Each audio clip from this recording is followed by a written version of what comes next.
what's up? So it's the Handyman chainsaw carver.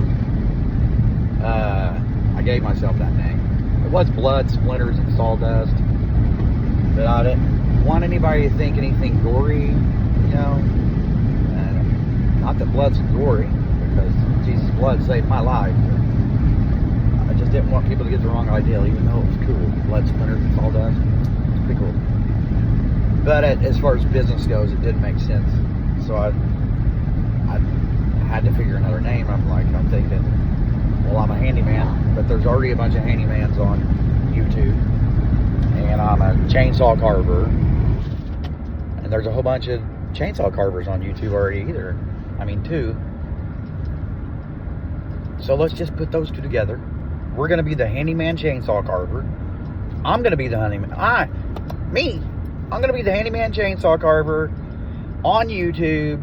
We're going to do so much cool shit. We might even, like, chainsaw stuff that we're not supposed to chainsaw. Because that sounds really cool. Who wants to do this with me? Come on. Let's go.